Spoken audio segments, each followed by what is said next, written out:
মজা, অনেক মজা, খুব মজা, টেস্টি, ইয়াম্মি, ইয়াম্মি না, yummy yummy, tasty tasty, yummy yummy, tasty tasty. এটা কে বানিয়ে দিয়েছে তোমাকে? মা বানিয়েছে। মা বানিয়েছে। বাচ্চাদের নাস্তার জন্য এইরকম নাগেটস ঘরে থাকা 2-3 টুকরা বোনলেস মুরগির মাংস দিয়েই বানিয়ে নিতে পারেন। আসসালামু আলাইকুম সবাইকে, আরও একটি নতুন ভিডিও নিয়ে চলে আসছি আপনাদের মাঝে। তো আজকে হচ্ছে বাচ্চার জন্য চিকেন নাগেটস বানাবো। তো এখানে হচ্ছে 4 টুকরা মুরগির মাংস নিয়েছিলাম। এখান থেকে আমি মুরগির মাংসের হাড়গুলো ছাড়িয়ে নিব। মুরগির বুকের যে 2 পিস মাংস আছে ওইটা দিয়ে আমি চিকেন নাগেটস বানাবো, আর রানের মাংসগুলো দিয়ে আমি হচ্ছে চিকেন কাবাব বানাবো। তো যাই হোক, এখন হচ্ছে মুরগির মাংসগুলোর হাড় ছাড়িয়ে নিলাম। মাত্র এই 2 টুকরা মাংস দিয়ে আমি কতগুলো চিকেন নাগেটস বানাই সেটাই আপনাদেরকে দেখাবো। এখানে 2টা পেঁয়াজ বড় বড় টুকরো করে দিয়ে দিলাম, 1 টুকরা আদা বড় বড় টুকরো করে দিলাম, আর কয়েক কোয়া রসুন আর 3টা কাঁচামরিচ দিয়েছি। যেহেতু বাচ্চা খাবে তাই ঝালের পরিমাণটা কম থাকবে। তো ব্লেন্ডারে জারে নিয়ে একদম মিহি করে পেস্ট করে নিলাম। এখন হচ্ছে একটা প্লেটে ঢেলে নেব। তো এইখানে হচ্ছে চিকেন নাগেটস বানানোর জন্য আমার হচ্ছে আর কিছু উপকরণ লাগবে, আর এই উপকরণগুলো আমাদের ঘরেই থাকে।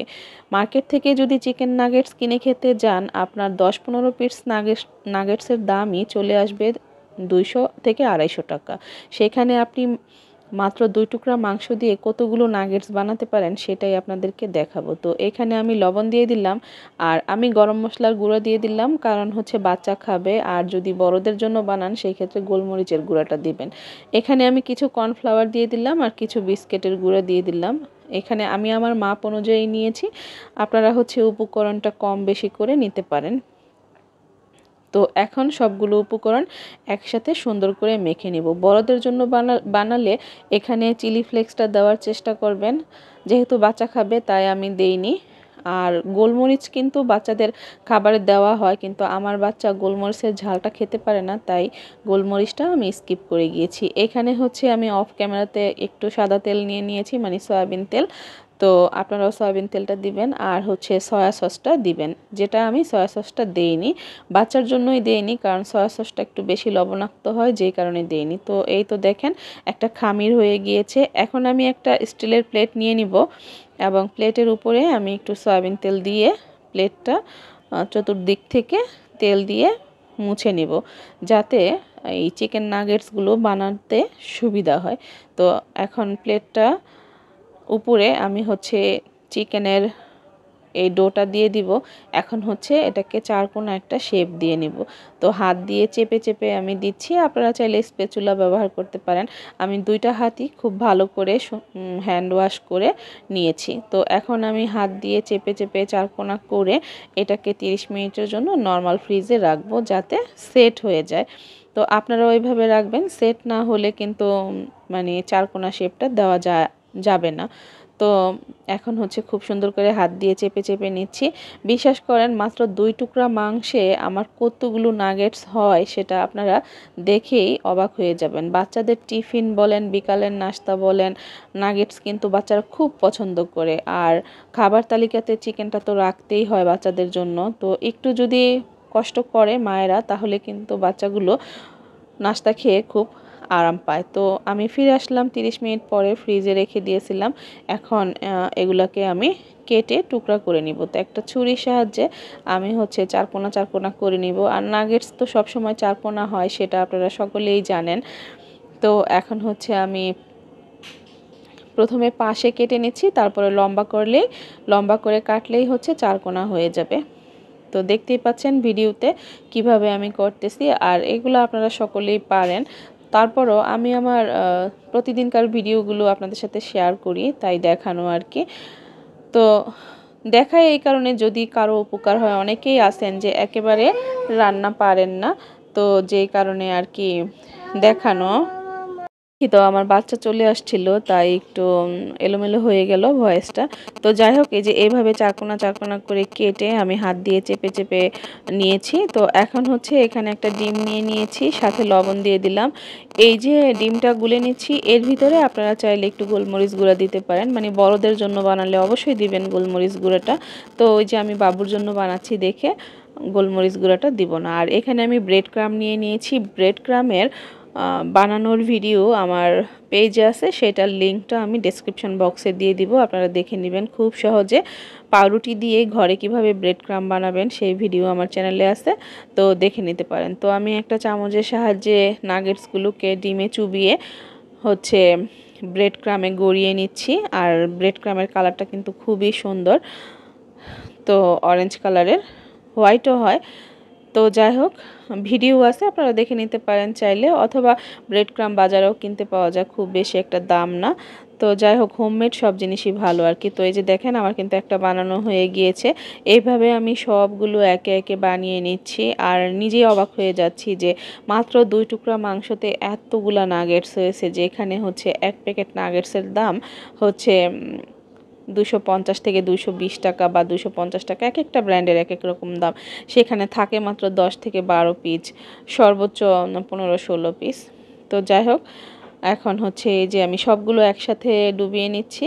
তো ডুবিয়ে ডুবিয়ে আমি বানিয়ে নিচ্ছি। কিভাবে করতেছি সেটা আপনারা দেখতেছেন। ভিডিওটা আমি কাট করিনি এই কারণে যে আপনারা যারা নতুন রাঁধুনি আছেন, একেবারেই কোনো কিছু পারেন না, তাদের জন্য যাতে সুবিধা হয় সেই জন্য কাট করিনি।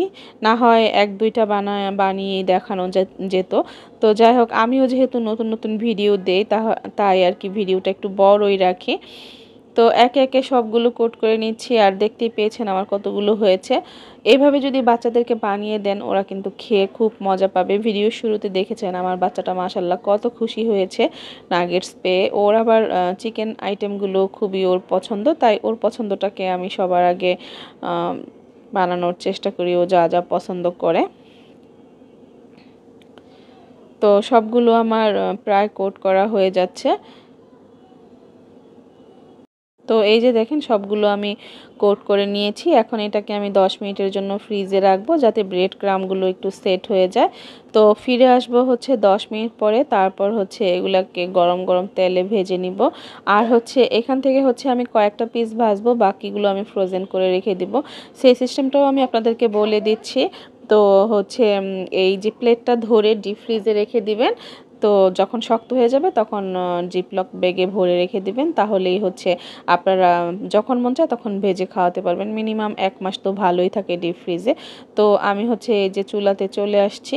তো কড়াইতে তেল বসিয়ে দিয়েছিলাম, তেলটা গরম হয়ে আসা পর্যন্ত অপেক্ষা করব। আমার তেল গরম হয়ে গিয়েছে, এখন হচ্ছে আমি এগুলোকে ভেজে নিচ্ছি। তো এই পর্যায়ে হচ্ছে আমার রান্নাঘরে একটু লাইটের প্রবলেম আছে, তো আমি এখানে হচ্ছে অন্য একটা লাইট জ্বালিয়েছি, যেই কারণে হচ্ছে কালারটা একটু ভিন্নতা আসতেছে, একটু হালকা কালার আসতেছে। তো এটা সম্পূর্ণ লাইটের কারণে এই কালারটা আসছে।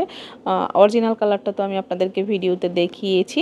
তো এখন হচ্ছে এগুলো খুব সুন্দর করে মচমচা করে হালকা আঁচে ভেজে নিব। অবশ্যই আঁচটা হালকা রাখবেন, না হয় হচ্ছে দেখা যাবে এপিট ওপিট পুড়ে যাবে, ভিতরে কাঁচা থেকে যাবে। তো সেটা কিন্তু করা যাবে না। উল্টে পাল্টে চারপাশ থেকে নেড়ে চেড়ে হালকা আঁচে সময় নিয়ে খুব সুন্দর করে ভেজে নেবেন, এবং একটা সসের সাথে পরিবেশন করবেন। আর বাচ্চারা তো সস খুব পছন্দ করে, সেটা জানেনই। বিশ্বাস করেন, এত এত মজা হয় বলার বাহিরে। আর হচ্ছে ঘ্রাণটা এত সুন্দর আসতেছে, তো আমার তো মনে হচ্ছে যে আমি এখনই খেয়ে নেই। তো দেখেন, রংটা কিন্তু খুবই সুন্দর আসতেছে। আর ডিম দেওয়ার কারণে দেখেন যে একটা বাবলস ক্রিয়েট হয়েছে। তো আমার এগুলো ভাজা হয়ে গিয়েছে। এখন হচ্ছে একটু ছবি তুলে নিব থাম্বনেইলের জন্য, থাম্বনেইল সেট করার জন্য। তো দেখেন কত সুন্দর কালার এসেছে। একটু সময় নিয়ে ভাজলে অবশ্যই সুন্দর কালার আসে। তো আমি তেলটা ঝরিয়ে নিচ্ছি, আর হচ্ছে সার্ভিং প্লেটের উপরে হচ্ছে টিস্যু বিছিয়ে নিয়েছি, যাতে হচ্ছে এক্সট্রা তেলটা শুষে নিয়ে যায় টিস্যু। তারপরে হচ্ছে আমি বাবুকে খেতে দিব গরম গরম। আমার বাচ্চা আগ্রহ নিয়ে বসে আছে মামি কখন ওকে ভেজে দিবে এটা সেটার জন্য। তো ও কিন্তু নাগেটস খুব পছন্দ করে। সবাই ওকে দেখে একটু মাশাল্লাহ বলে যাবেন, সবাই ওর জন্য একটু দোয়া করে যাবেন। তো আমার কিন্তু ভাজা হয়ে গিয়েছে। বিশ্বাস করেন, রংটা এত সুন্দর হয়েছে আর ঘ্রাণটা এত সুন্দর হয়েছে বলার বাহিরে। তো আমার পাকনা বুড়িটাকে এখন দিব খেতে। মজা, অনেক মজা, খুব মজা, টেস্টি, ইয়াম্মি, ইয়াম্মি না, yummy yummy, tasty tasty, yummy yummy, tasty tasty. এটা কে বানিয়ে দিয়েছে তোমাকে? মা বানিয়েছে। মা বানিয়েছে। তুমি যারা এতক্ষণ ধৈর্য সহকারে ভিডিওটি দেখেছেন তাদের সকলকে অসংখ্য ধন্যবাদ। যারা এখনও চ্যানেল সাবস্ক্রাইব করেননি অবশ্যই সাবস্ক্রাইব করে পাশে থাকা বেল আইকনটি চেপে দিবেন। আজকের ভিডিও এখানেই শেষ করলাম। আল্লাহ হাফেজ।